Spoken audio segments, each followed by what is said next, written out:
Welcome again to this edition of Art of Tiny Living. So we need to do some moving around to some things.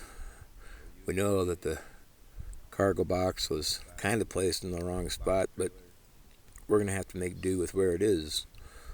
So now it's about realigning ourselves with the things that we need, access to the solar, the water, tools and whatnot that may be in the trailer at any given time, and of course what we're storing in there. We've had some clearing of these locations from the past that we'd thought about using, but now that the circle's in and the road is in, it's really time to start moving some things around. So I'm standing where the south wind would go.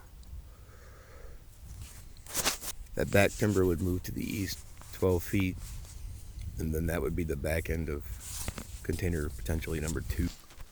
So we bounce a few ideas off each other and really kind of take a look from this perspective about where we want to locate some stuff and ease of access for some of the deliveries that we do happen to get out here. Most specifically right now, the water guy with his fire truck, and eventually we want to be able to have a septic guy come out and be able to run too. So all these little things are important, and one step at a time. Of course, that's kind of the way we do things. Eventually all that stuff in the background is going to get moved into different locations, with the exception of the Class A. The south one's going to sit right there for at least a little while until the next time we travel, and then when we get back we'll put it where it belongs. But for now, I like where it is. It's a good place for it to sit. So best laid plans. Kind of see where we were thinking about putting some things before and where those areas return to now. Well, as you remember, we picked up this hut.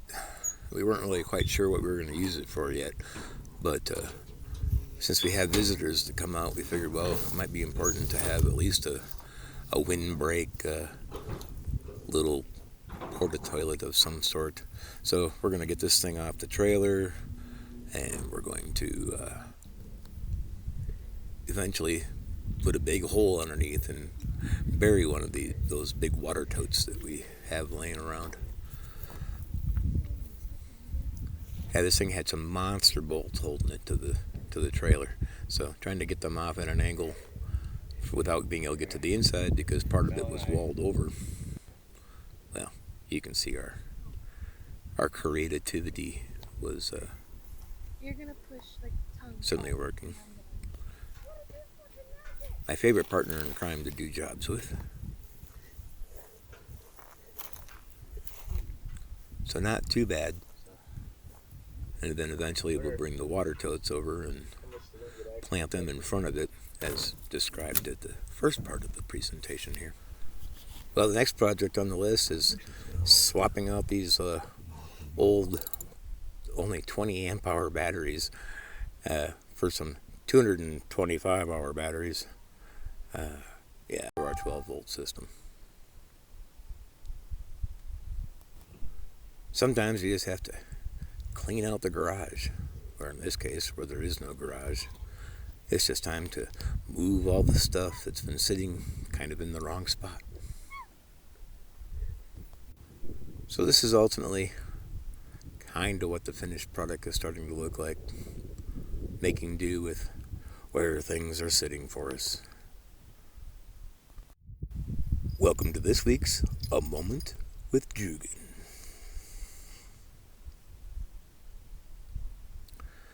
Full of energy, likes to run and play, chases his fake raccoon. It's his favorite squeaky toy. But of course, it's not all fun and games. Sometimes you just have to relax. And yes, that's Stewie.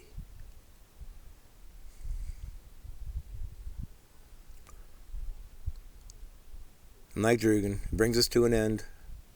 Thanks for watching. Click like.